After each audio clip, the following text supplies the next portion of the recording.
Salut les amis, aujourd'hui on attaque l'un des épisodes les plus attendus de toute la série. On va visiter le vrai village des Hobbits, mais avant ça on va faire du ski sur un volcan actif, on découvre des cratères fumants, des cascades ou encore une plage iconique du cinéma. Bref, restez bien jusqu'à la fin, cet épisode c'est un condensé de pépites de la Nouvelle-Zélande.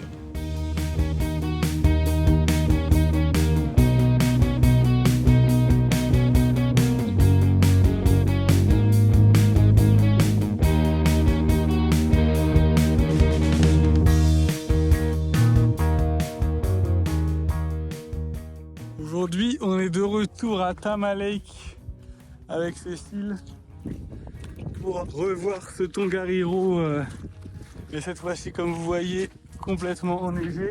On va peut-être pas pouvoir monter au deuxième lac s'il y a trop de neige, mais on va aller au premier.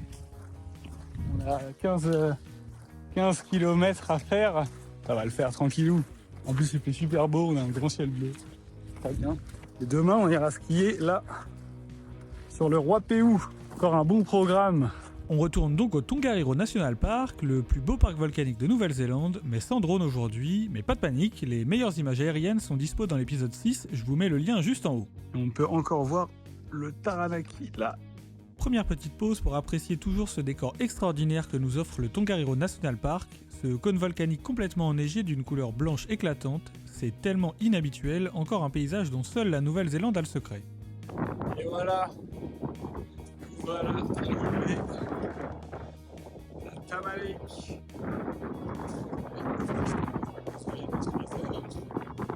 On est bon.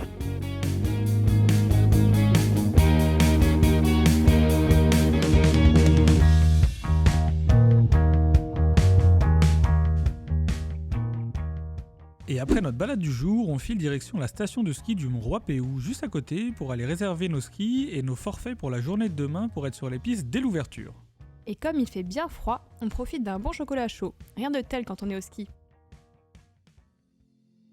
Et le lendemain, après une nuit avec les grosses chaussettes et la bouillotte sous la couette dans le van, on remonte à la station du Mont Roi Péou pour aller commencer notre journée de ski. Bon, hier on a été réserver les forfaits, vous avez vu ça. Et du coup aujourd'hui, on skie sur le Mont Roi Péou, qui est un volcan actif classé au patrimoine de l'UNESCO, c'est très sympa. On fait du ski en Nouvelle-Zélande, on a un temps magnifique, vous pouvez voir un grand ciel bleu, ça va être trop bien, on a toute une journée là pour profiter des pistes, ça va être super. Vous allez voir ça, notre magnifique style. Skier en plein mois d'août, déjà c'est pas banal, mais le faire dans l'hémisphère sud, en Nouvelle-Zélande, sur un volcan encore actif, là c'est complètement fou. Le Mont Roi Péou, classé au patrimoine mondial de l'UNESCO, offre un décor incroyable, un sommet ouvert avec une vue totalement dégagée à l'horizon, rien à voir avec les Alpes, beaucoup plus serré. Ici, t'as l'impression de flotter au-dessus du monde, bref, allez, c'est parti, on va accélérer un peu.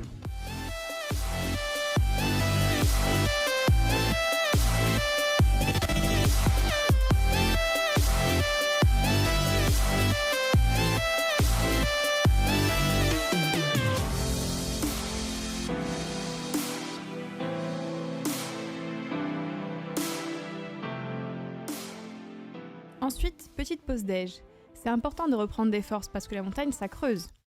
Et après, on repart pour l'après-midi. Première fois que je vois ça, on est sur un surface duo. C'est incroyable. Skier ici, c'est vraiment une sensation unique. Le domaine du Roi Péou compte environ 44 km de piste avec des tracés plutôt simples, parfaits pour se faire plaisir sans pression. Et puis ces paysages, cette immensité blanche sous un ciel parfaitement dégagé, c'est juste incroyable. Une journée de ski coûte 159 $ néo-zélandais, ce qui fait un peu moins de 90 €. Par contre, on n'était absolument pas préparé niveau équipement, donc on a fait avec ce qu'on avait, Cécile en mode snowboard improvisé, et moi, j'ai carrément skié avec mes gants d'hiver du chantier, pas très stylé, mais franchement ça fait le taf. Il y a Cécile qui est bloquée. Heureusement les kiwis toujours trop gentils. Ils sont venus l'aider avec les piolets, parce que là c'est complètement gelé par terre là. Du coup, elle peut pas avancer, c'est vraiment hyper casse-gueule. Bon, j'espère qu'on va trouver une solution. Mais bon, ça a l'air de le faire. On dirait pas comme ça, mais c'était complètement gelé et en dessous c'était une énorme pente avec des rochers, donc fallait vraiment pas tomber. Puis en snow, sans les bâtons, c'est pas pareil. Maintenant, après cette journée bien sportive et forte en rebondissement, on se pose au van avec une petite bière pour apprécier le coucher de soleil depuis le Mont Roi Péou.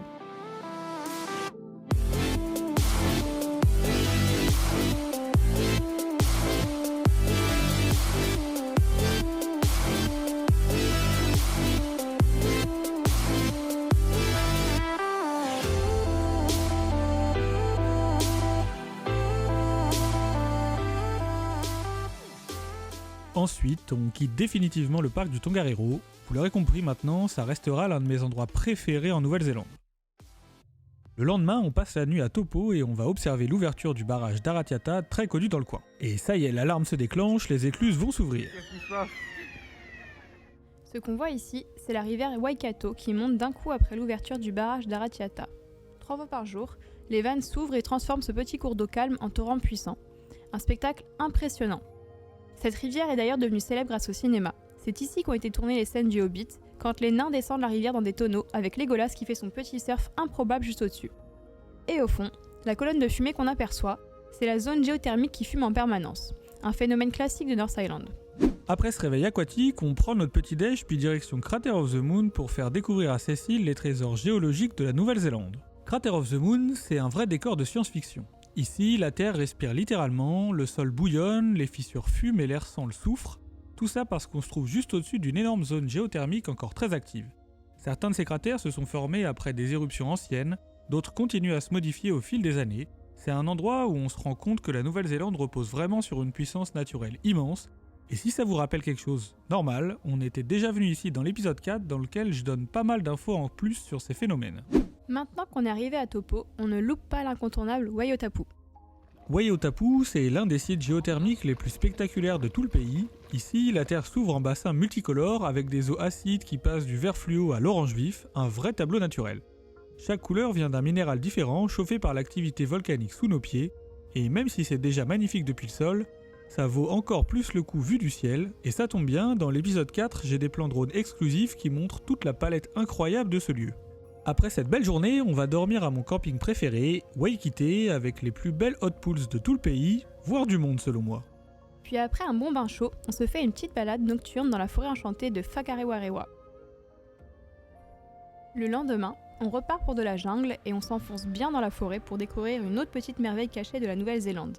Et on a déjà un petit indice avec cette rivière qu'on remonte progressivement. On est à McLaren Falls aujourd'hui, c'est assez stylé. C'est super beau. L'ambiance au milieu de la jungle là, c'est vraiment pas mal.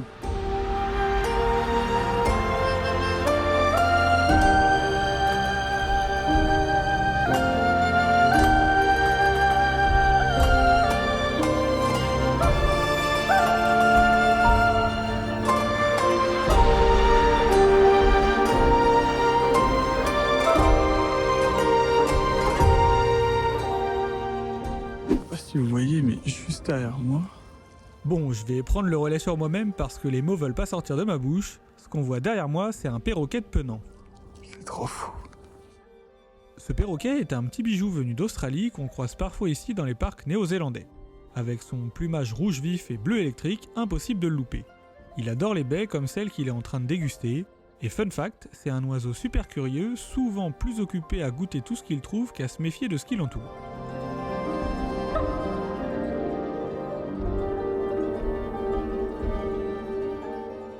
Après cette belle rencontre, on reprend la route pour se diriger vers notre prochain free camp à Tauranga, qui est une grande ville portuaire située sur la côte est de l'île Nord, juste en face du mont Maunganui, un endroit ensoleillé et super dynamique.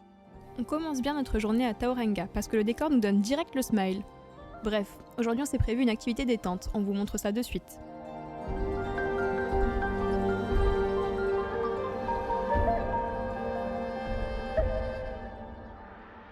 Cette journée, on s'est fait une petite session de disc golf et franchement, c'est trop stylé. Le principe est simple, c'est comme du golf mais avec un frisbee et le but c'est de viser des paniers métalliques. Petite anecdote, j'y jouais déjà sur la PlayStation Move dans le jeu Sport Champion sur Play 3 et là, y jouer en vrai, en plein milieu d'un parc en Nouvelle-Zélande avec Cécile, c'est juste 1000 fois mieux. Le seul problème, c'est qu'on n'avait pas de frisbee, du coup on a joué avec nos assiettes en plastique du van. Je crois qu'il y en a une ou deux d'ailleurs qui n'ont pas survécu, mais bon, c'était pour la science. Aujourd'hui, nouvelle balade qui nous fera longer la rivière Oinemuri au cœur des gorges de Karangahake, une vallée superbe taillée dans la roche où l'eau serpente entre la forêt. Mais le chemin n'est pas si simple après la dernière tempête, beaucoup d'arbres sont tombés et ça complique un peu la progression, mais franchement, ça vaut l'effort.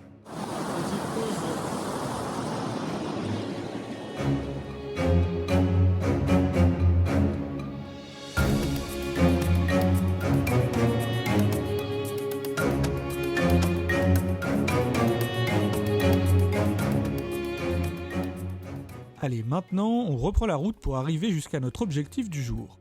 On se retrouve à Karangahake pour faire une randonnée de 1h30 à peu près. On va passer le long de la rivière et aussi marcher dans un tunnel d'1 kilomètre de long. Un ancien tunnel ferroviaire qui transportait les trucs de la mine. C'est là, C'est là. ça va être stylé. Allez, on rentre maintenant dans le tunnel ferroviaire de Karangahake, un immense couloir creusé au début des années 1900. À l'époque, il servait à transporter l'or extrait des mines de la région, une vraie ruée qui a marqué toute la vallée. Comme Cécile le disait, le tunnel fait plus d'1 kilomètre de long, totalement droit, et quand on marche à l'intérieur, on imagine facilement le vacarme des wagons et des locomotives qui circulaient ici jour et nuit. Aujourd'hui, il est devenu un sentier de randonnée, mais il garde cette ambiance un peu mystique, un mélange d'histoire, d'obscurité et de fraîcheur qui vous accompagne jusqu'à la sortie. Le lendemain, direction les Coromandel et ses arbres mystiques. On a fait pas mal de routes depuis Karangahake pour aller voir un lieu emblématique que j'avais pas pu voir jusque-là, mais comme il est déjà tard, ce sera pour demain. Pour le moment, on va juste profiter de la plage tranquillou.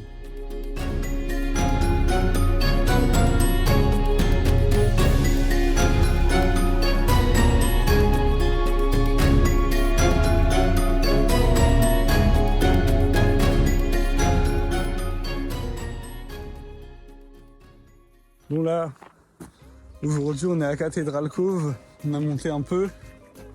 Normalement C'est de la plage, hein. C'est vrai, on est parti de là-bas. Et du coup oui, Cathedral Cove normalement c'est fermé le chemin à cause du cyclone qu'il y a eu en janvier. Bon, j'étais déjà passé devant une fois, 2 fois, j'avais très envie d'y aller. Là c'est la dernière fois, j'ai l'occasion d'y aller pour la dernière fois. Donc on s'est dit on y va, on va voir, j'espère que c'est accessible. On va pas faire de dingueries si c'est trop dangereux. Normalement j'ai regardé sur le site, ça a l'air bon.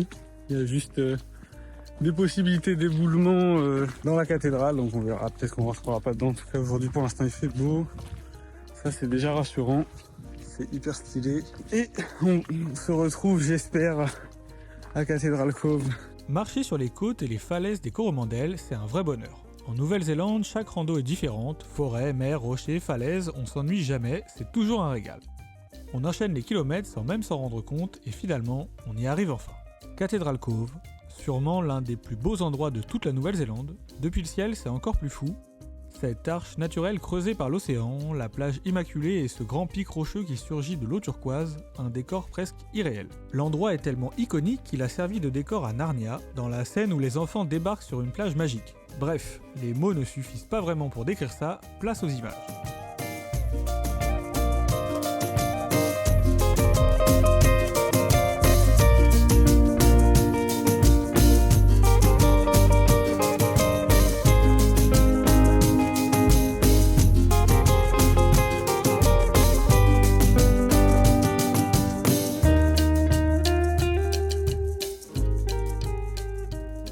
Bon, comme Cathedral Cove était fermé, malheureusement, on pouvait s'en douter. On n'a pas pu aller voir la cathédrale. J'ai pu faire quelques plans drone quand même, heureusement. Mais du coup, on a été se poser sur une jolie baie. Et vu que le chemin est fermé, il n'y a personne. C'est super bleu et complètement transparent. C'est très cool.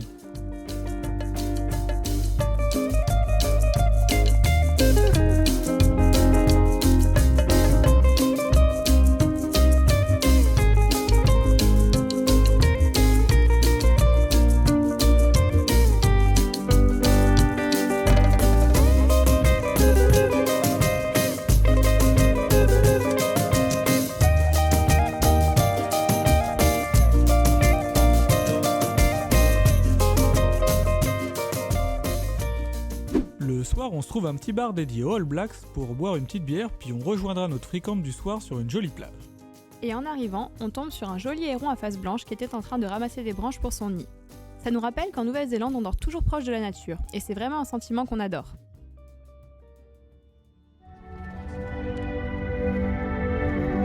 Aujourd'hui, on part pour un classique néo-zélandais, j'espère que vous aurez la ref. Bon, aujourd'hui, on se retrouve. T'es où? On est à Hobbiton. Donc c'est là où on est dans la comté, là où ils ont tourné. Derrière moi d'ailleurs, il y a la maison de Bilbo. Sacré. Le Bilbon Saké. Du coup, on va visiter ça là. Hobbiton. Rien que poser les yeux sur cet étang et ces petites collines, on comprend tout de suite pourquoi Peter Jackson a choisi cet endroit.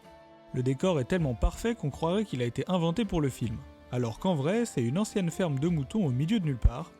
Et après 7 mois de road trip où on voyait presque personne, c'est la première fois qu'on tombe sur autant de touristes d'un coup, mais honnêtement ça se comprend. Ici tout est iconique. Les potagers, les petites maisonnettes creusées dans les collines et les clôtures minuscules, tout est refait exactement comme dans Le Seigneur des Anneaux et Le Hobbit. Et puis, on finit par la plus célèbre d'entre elles, celle qui a lancé toute l'aventure, la maison de Bilbon Saquet, le début de cette série si légendaire.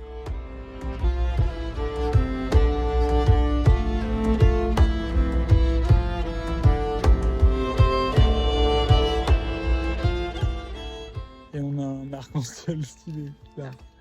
Juste sur les décors, c'est cool en vrai. Une grande colline là comme ça. Et on finit la visite par l'étang, le vieux moulin et la taverne du Dragon Vert, sûrement l'un des endroits les plus mythiques du décor. Ce qu'il faut savoir, c'est que tout n'était pas censé rester. À l'origine, les maisons et les moulins étaient construits en polystyrène, mais après le tournage du Seigneur des Anneaux, l'endroit est devenu tellement populaire que Peter Jackson a tout fait reconstruire, mais en bois cette fois, pour que le lieu soit permanent. La taverne, elle, a été pensée pour être 100% fonctionnelle, on peut vraiment y boire une bière brassée spécialement pour Hobbiton, exactement comme les Hobbits l'auraient fait. Franchement, on se croirait littéralement dans la comté. Le lendemain, on reprend la route dans ces majestueuses collines néo-zélandaises pour remonter jusqu'à une grande ville de l'île Nord connue pour ses jardins, Hamilton.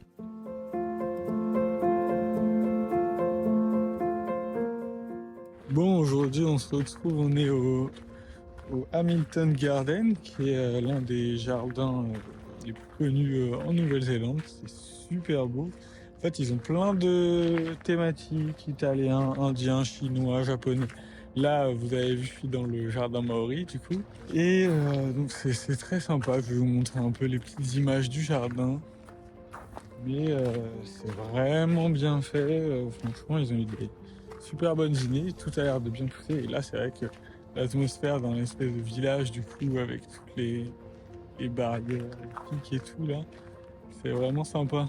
Il fait beau en plus. Une bonne balade. Dans la partie maori des Hamilton Gardens, on retrouve cette architecture traditionnelle, des entrées sculptées pour protéger le village et des maisons sur pilotis pour garder la nourriture au sec et à l'abri des animaux. Tout ici raconte un lien ancestral avec la terre et les esprits. Les Hamilton Gardens, c'est un voyage autour du monde en quelques pas.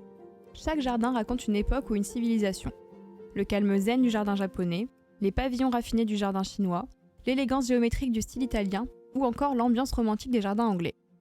Ce qui est fou, c'est que tout a été pensé comme des scènes vivantes, presque comme des décors de cinéma. On change complètement d'univers à chaque porte, et honnêtement, c'est juste magnifique. Après cette belle visite, on quitte de nouveau la ville pour voir une cascade qui nous intriguait tous les deux. À ce moment-là, on savait pas encore sur quoi on allait tomber. Comme souvent dans nos balades, on remonte une rivière dans une ambiance un peu mystique, au cœur d'une jungle marécageuse. Et enfin, on arrive à notre objectif du jour. On est à la cascade du voile de la mariée, voilà. En français, c'est une chose. Derrière moi, grande cascade du côté d'Hamilton, ça a l'air très beau, ça fait une espèce de fume très jaune. Bridal Veil Falls, c'est pour moi la plus belle cascade que j'ai pu voir en Nouvelle-Zélande, et pourtant j'en ai vu un paquet. Bon, sauf si on met à part les Fiordland, mais waouh, cette cascade, quelle beauté cachée, c'est vraiment à voir, et dans un environnement perdu au milieu de la jungle, regardez-moi ça.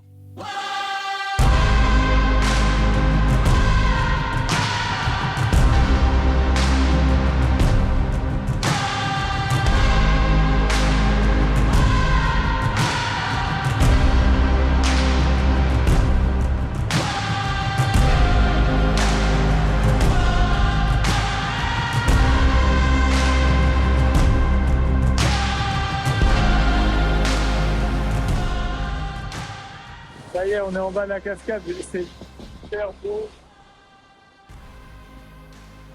Super, franchement. La chute fait 55 mètres depuis son escarpement volcanique et elle est alimentée par la rivière Pakoka. Son débit varie énormément selon les pluies et la piscine circulaire à sa base s'est formée naturellement par l'érosion. Le spot est protégé et classé pour préserver toute la vallée. Et regardez, il y a des chèvres posées tranquilles sous la cascade qui doivent sûrement se régaler avec une herbe bien fraîche. Elles ont peur de rien. Après cette découverte incroyable, on se dirige vers Raglan pour passer une nuit au bord de la mer avant la dernière activité de l'épisode. Mais avant, on profite encore d'un merveilleux coucher de soleil néo-zélandais. Et on croise un joli pluvier en train de prendre son dîner de coquillages avant que la marée ne remonte. Puis on regarde tranquillement le soleil se coucher sur la mer de Tasman. C'est pratique de dormir quasiment sur la plage quand même.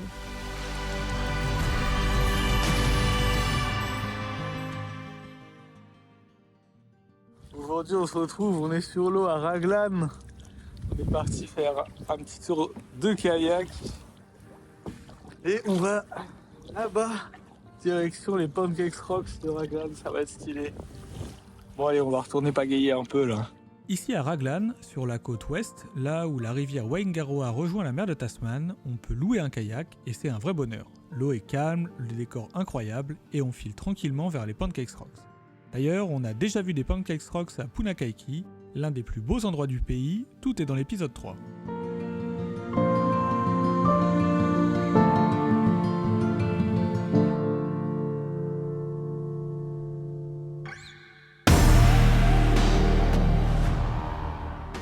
Bon, maintenant on fait atterrir le drone dans des conditions pas faciles, puis on pagaie jusqu'aux Pancakes Rocks. On est arrivé aux Pancakes Rocks, qui sont juste là. Oui, derrière là-bas, il y en a jusqu'à là-bas.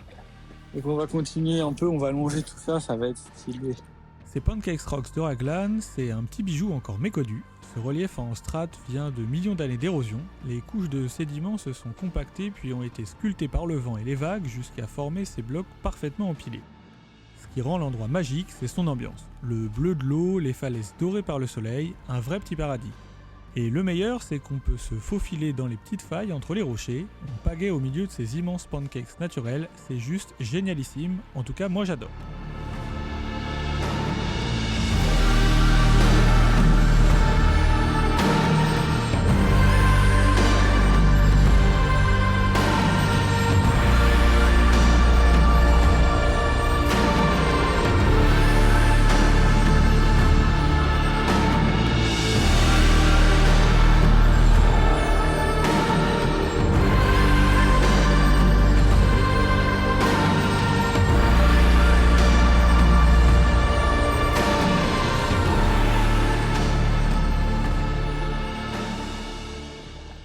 Des Pancakes Rocks dans cette super ville de Raglan. Une bonne découverte. Un truc imprévu encore, un des nombreux sur la route du road trip. Toujours dans des endroits extraordinaires. Et on arrive à la fin de la vidéo. Le prochain épisode, pour le coup, ce sera vraiment le dernier, la grande conclusion du road trip. Si vous ne voulez pas le manquer, abonnez-vous. Et si cet épisode vous a plu, un petit like, ça aide toujours la chaîne.